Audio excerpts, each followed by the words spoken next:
على سبيل الطمأنينة عايز أقول لك إن لو كان لك نصيب في حاجة راح توصل لها، رغم إن ده كان مستحيل، وإن ممكن من وجهة نظرك بس مالكش نصيب في الشيء اللي قدام منك، مش هتوصله حتى وإن كان بين إيديك.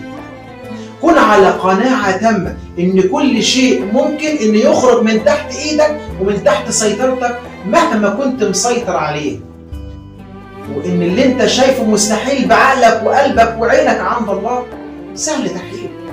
ما عليك إلا إنك تحسن الظن بالله، وإنك تقوي ثقتك بالله باستمرار، وبلاش تتوقع البلاء قبل وقوعه، وافتكر دايما إن نجاحك في أي شيء سببه كرم وستر من ربنا عليك.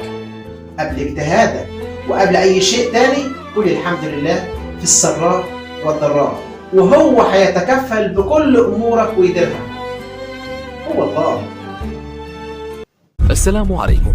لا تنسوا الاعجاب بالفيديو والاشتراك في القناة تشجيعا لنا لنستمر بنشر المزيد إن شاء الله.